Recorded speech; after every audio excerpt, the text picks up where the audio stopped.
All right. So yesterday, I believe, I saw things from an article start to circulate. The article has a Final Fantasy XIV class tier list. Now, the author of it, I'd like to stress, please do not berate, badger, harass in any way. We won't support that, regardless of how much I'm about to rip into this article. You know what? Maybe there's some points in here. Maybe there's some points. So let's read the intro. First of all, impressively well balanced. Correct. Barely able to get the upper hand over their peers. Okay. You know what? That is a correct initial assessment. 14's jobs or classes, which is a more MMO-centric term, are impressively well balanced. Managed to keep them very well balanced. Patches, updates make their rankings fluctuate slightly. There's really no jobs that dominate or slack behind. 100% correct introduction to the article. Good way of easing in an MMO player who's not used to the terminology of jobs. Well-written intro. Truthfully, play any job they're interested in, any playstyle they're interested in. There's enough of a difference so that they can be tiered. I agree with that as well. So let's see what the different tiers of the jobs are according to this. So S tier, Samurai. All right. So this person loves Samurai. You know what? If you look at FF logs, it's up there on FF logs. That's a good thing. Introduced in Stormblood, level 50, no class level up beforehand. It's a melee job focusing on managing two separate gauges, Kenki and Sen. Using the gauges, Samurai build up power with certain attacks and skills to unleash that power on more enemies. Cool. That's a completely accurate thing. I personally, I'm not a huge fan of Samurai, but you know what? Perfectly reasonable. I don't see an issue with that. That's a concise way of describing the Samurai job. See, we're off to a good start. Y'all are being too negative about this. The Monk job is unlocked after leveling up Pugilist that is available when first making their characters. Also a melee DPS, the Monk allows players to equip a variety of fist weapons to pummel their enemies. Also has 2 job gauges to utilize, which allow it to release a flurry of strikes while players use the job's high mobility to avoid incoming damage. I don't necessarily agree with that last part there. They also don't have 2 job gauges. They had Grease Lightning at some point. That's a historical fact. Variety of fist weapons is fine. There's a bunch of different fist weapons in the game. Some people like tonfas. Some people like katars. Some people like barehanded. So yeah, we got a couple of errors here. I mean, I guess you can use shoulder tackle and fist of wind and 6-sided star. That's mobility. All right, we got Gunbreaker. By the way, I agree with Monk being S tier. Hey, Gunbreaker was released with Shadowbringers, which just happens to be one of the best expansions. Just happens to be. I do agree. Gunbreaker is a classic part of Final Wait, the Gunbreaker is a classic part of Final Fantasy? The job's never been in another Final Fantasy. I mean, Squall is a Gunbreaker. He's classified as a knight, technically, which is a paladin, which is a tank. I wouldn't say classic. I played through Final Fantasy 1 the other day. I did not have the option to play Gunbreaker, but I would support that option if someone would like to mod it in. Takes on the role of tank. Okay, all right. As of right now, the Gunbreaker is the strongest tank in the game, thanks to how much damage it can deal while offering competent defensive abilities. I believe if you check FF logs, that is an accurate sentiment. I believe they are the highest parsing tank of the bunch, and they're perfectly fine as a tank, of course. Some healing, some bears. Class can be extremely complicated because of how many options it offers players.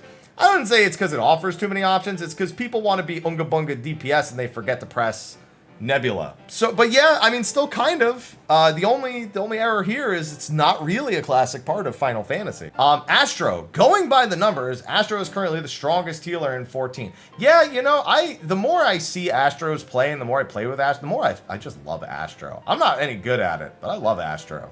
Cure 3 and stuff on White Mage is cool and all, but like a good Astro. Neutral Sectas. Yeah. Job can switch between both raw. I would actually, of all the ones, I would agree with this being S tier the most.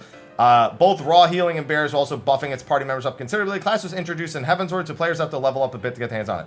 All right, I don't know. The S tier didn't seem too bad. We had a couple of errors with Monk. One sort of stretch with Gunbreaker. This isn't too bad. Let's move on into the A tier. Let's see what we got here. Dragoon. All right, Dragoons utilize a variety of polearm weapons to leap into the air, come crashing down. All right, their DPS play revolves around keeping their dragon gauge. Well, Yeah, I guess I could call it the Dragon Gauge. I'd just call it Life of the Dragon, but yeah, it's life and blood, you know, life and blood, you know, that makes sense. Increase the power of their abilities. Dragoon can't reach the DPS values of some other jobs. It's a great job to have when exploring the beautiful. Why is it a great job? It's because you can, I mean, the backflipping in the open world is pretty cool. I'll say that. I usually use my mount, to be fair. So I'm not really sure what that means. But it is Final Fantasy XIV is a beautiful world. And Dragoon is pretty cool looking. So I guess it makes sense. I guess it's an okay trade-off. Can't do the same DPS as other jobs, but it is cool to look at. The Ninja class is currently Final Fantasy XIV's best DPS. Crowd control. Wait a minute. I mean, Doton slows movement speed. Hyoton binds still? Question mark? They have a stun. As long as they mention trick attack, that's all I can. That's all Ninja is a trick machine. Class features a variety of skills and ability that allow it to manage the legions of enemies that players will.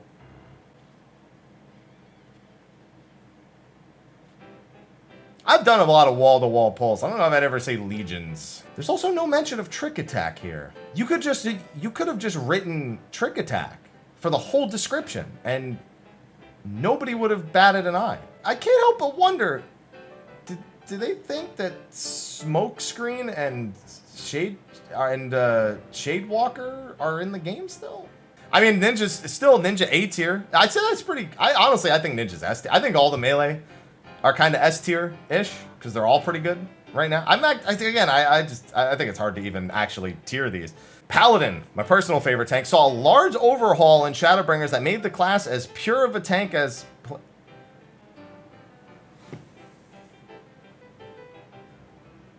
What did they get in Shadowbringers? Paladins? They got they got instant cast during request cat. Sorry, they got a gap closer, Confiteor. They got Holy Circle, and they got Atonement. They got a new AoE skill. Do they get any defensive abilities at all? They're also the worst main tank in the game currently. Nearly all the job skills are defense. Okay, I'll say this. Paladin has way too many skills, and a lot of them are super niche defense skills that just flood the bar. That being said, I wouldn't say nearly all of them are defense focused. This does limit the job's flexibility and could be boring for some players who don't just love soaking up damage. Yeah, but you're playing tank. And Paladin is also the second highest on average tank DPS. Scholar. All right. I'm actually surprised to see Scholar. So I actually I know a lot of healer mains love playing Scholar this expansion, or don't like playing Scholar. I actually really enjoy playing Scholar this expansion, but I'm not a healer main. Every time I go into a party finder and I want to hard carry it, because I don't like playing Astro, I play Scholar, because shields in the party finder are next level. Scholar in Final Fantasy is a great healer, offers a number of great utilities to buff other players while also dishing out some solid healing. However, the class plays extremely differently from anything else, so many players may want to check out Scholar. That's not too off kilter. I don't think it's actually off kilter at all. I mean, they have some really good healing tools. They don't mention the pet, which is kind of a strange thing, because I think that's that's kind of Scholar's big thing, is that they have a pet. Also, shielding is something they're pretty well known for. Also, wait a minute, hold on. Wait, buff other players? Maybe that's shielding. Maybe that's what they mean by shielding. That's it. I've unraveled it. Ooh, hey, I've been playing Black Mage the last 3 days. How dare you put that in B tier? Also, I disagree. Summoner. Players can unlock Summoner by leveling up the Arcanist class and oh yeah, they didn't even mention for Scholar about Arcanist. That's weird. Why'd you mention it here but not here? All right, that's fine. Whatever. The job offers players a great magical DPS option. Summoner focuses on summoning minions as well as buffing their attacks with supernatural energy. What does that mean? Is that lore? I mean, it is lore, kind of, I guess, but... Ruin 4? Oh! They're talking about Rouse. How could I forget? They're buffing their minions with supernatural energy. They use Rouse. It hasn't been in the game in like a while. Summoner is one of the more complicated jobs in 14, but can be very rewarding for players to stick with it. The opener is pretty difficult when you've never played Summoner to then immediately try to pick up the opener. Yeah. Overall, although complicated, I guess, I don't know that the job is necessarily complicated, but that opener it's something. Because after that, Summoner kind of flows. As long as you don't die, Summoner kind of just goes after that. It's not too bad. But yeah, that's pretty correct. Black Mage. Okay, more straightforward range magical DPS. Focus on skills with a wide range of elemental types. I mean, yeah, 3 is a pretty wide range. This allows the job to react to any situation or encounter throughout the game, but can make it a bit repetitive to play for some people. I mean, you do press Fire 4 a lot. And you know what? If you save triple cast and swift cast and instant casts and ley lines and ethereal manipulation, you got plenty of movement tools. So you can certainly react to any situation. I would more recommend to be proactive about Black Mage. You know, mess it up the first time through and then think, you know, how close was that to my triple cast coming off cooldown? You know, can I save a swift cast for that? Can I make sure I sharp cast a thunder to make sure I have a thunder proc, or maybe sharp cast a fire for a fire proc? You know, maybe I have a Xenoglossy. Maybe I don't use that Xenoglossy earlier and I save it for that. You know, a little more proactive than reactive.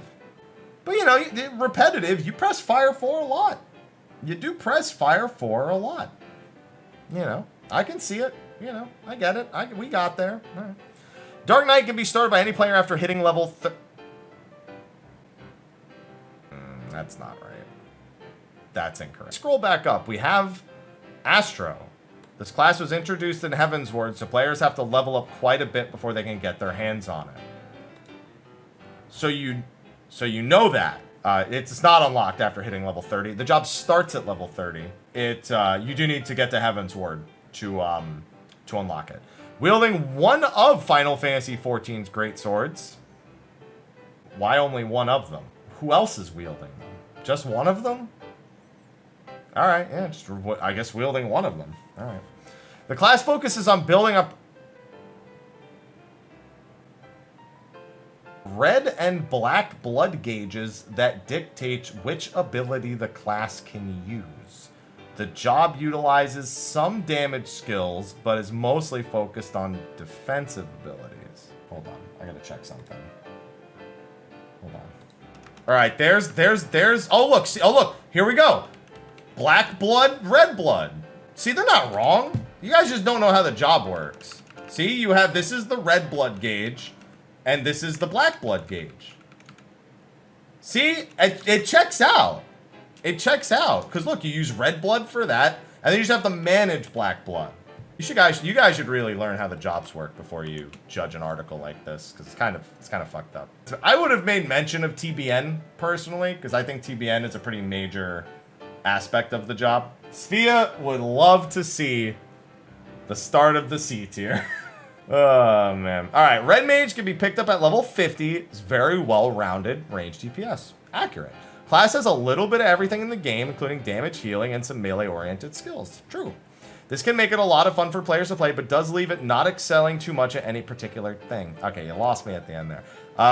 Red Mage still does kind of have that stigma of being the redheaded stepchild of the casters. It really hasn't been all expansion.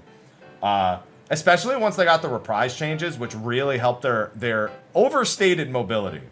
Because their mobility was not great before the reprise changes. Yeah, you can move between dual casts, but in terms of on-demand, like, rapid response back-to-back movement, they were never super well off. So I wouldn't agree with this last statement. They definitely excel, and they don't even mention resing. Res Mage is a real thing, man. It helps a lot with prog, and it's a big identity of Red Mage, at least for people who are using it in most content. That res is certainly a pretty major factor. Dancer, my main, so obviously I'm going to disagree with the placement here. The Dancer is a...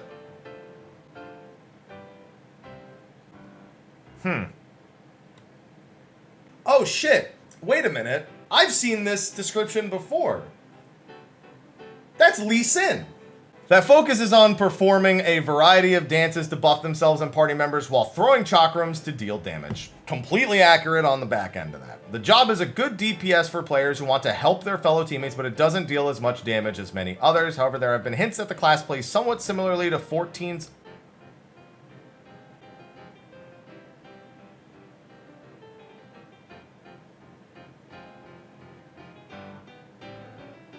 I'm going to need a source. If I click that, will I get a source? I'm going to go out on a limb here and call that statement inaccurate. But I can tell you, man, if Reaper's ranged attack is a fucking scythe throw like this, now I'm excited. White Mage down in C tier? Come on, wait a minute. White Mage is the best starting healer job in 14. Okay, for a second I misread that as like when you are level 1. I think they just mean like if you're a beginner. If you're a beginner to healer, then White Mage. Yeah, and I agree with that. If you've never played a healer before, White Mage is probably the easiest one to pick up.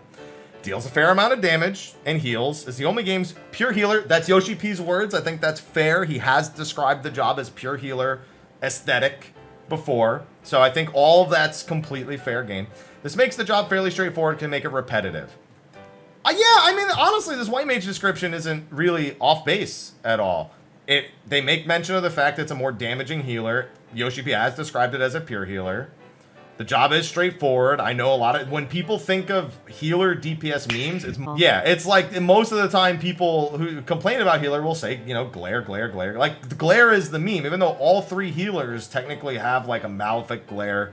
You know, they all have that. It's glare that always gets the credit. So you know what? White Mage, complete pass. D tier, and I'm glad to see Bard here. Bard, by the way, not actually D tier, just I don't like playing it. However, I'm about to get upset when I see these other 2 down below. All right. The Bard is a physical range DPS that equips a range of bows. I don't know why they feel the need to describe the number. There's going to be more than... I guess unless you're Dark Knight, you only get 1 greatsword, so... yeah, you know what? That's fine. Maybe you should clarify at this point. The job allows players to deal damage as well as provide some support, like removing debuffs or negative effects from players. However, its support options are not particularly strong, and the job's damage number pales in comparison. Yeah, you know what? I'll give it that. Bard also fairly accurate. Deals damage, provides some support. Support options, yeah, I mean, they have the same support options as the other ranged physical. I would have made mention of them not buffing themselves, because I think a lot of people that... I think a lot of people don't like that about Bard. I don't personally care, but I think it's worth mentioning. But the Bard description, not particularly bad. The last 2 jobs on the list, these are the last 2 jobs. There's no E tier, right? Yeah, there's no E tier. Okay. Machinist. Machinist is another ranged DPS class, but it features a gauge that indicates its weapon is overheating. Overheating prevents the job from using a number of its skills. Was that like one patch in Stormblood it worked like that? Like 4.0 and then changed in like 4.05? Yeah, really weird thing about Machinist. So when you overheat, you get access to 2 additional skills, Heat Blast and Auto Crossbow. And then Warrior. The Warrior is a tank that is completely focused on dealing damage. Another quick, because I don't look at FFXIV. Is Warrior 3rd or 4th on DPS on average for tanks? I know, again, it's by like a sub 1%. Sometimes, I'd assume that if a fight has really good like downtime, where there's downtime between inner releases and you always come back to an inner release, I'd assume it would take 2nd there. So it's 3rd-ish. It depends on the fight. What you're saying is that it's not 1st or 2nd most of the time. It's entirely focused. I mean, to be fair, would you guys define Warrior as anything that isn't inner release? I wouldn't. They are the most defensive tank also. Wait a minute. Also, so they're focused on but they have the best defensive cooldowns in the game. The job deals big bursts of damage to attract its enemies. I don't think that's the reason they deal it, but yeah, that is certainly the outcome. Before healing itself back up so that it doesn't die. Equilibrium and Nascent and Thrill certainly help with that. I don't think the order of operations here is precisely the way I would describe the job. Technically on the correct path of correctness. The job can be a lot of fun. Can it though? But it's all about timing. Missing a window to deal high damage can be devastating for the warrior's party. No, it can be devastating for the warrior's parse. The party doesn't give a fuck about you missing your inner release. Your party is actually sick and fucking tired of you complaining about inner release. They don't give a fuck about when you're inner. They'll do what they can for you, but they're fucking tired of hearing about your inner release. So, yeah, no, the devastating for the warrior is Parse, but the party will certainly live on.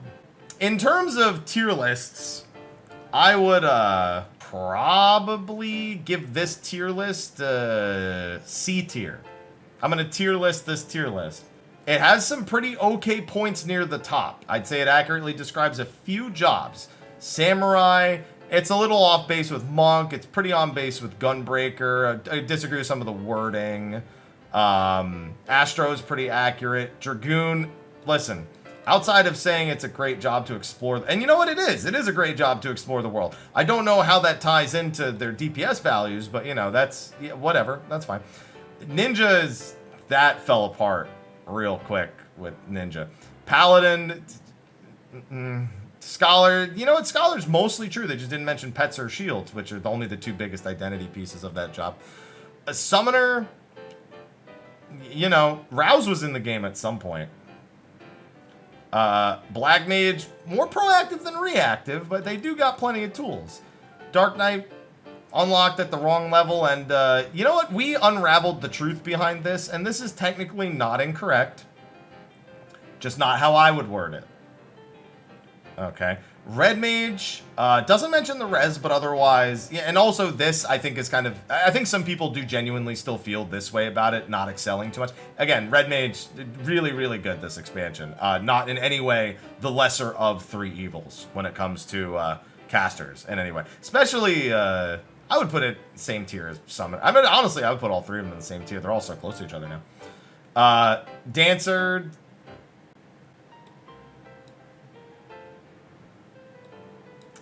yeah, it really starts to fall apart here at the bottom of the list. That was an interesting read, you know? I really look forward to their Endwalker tier list.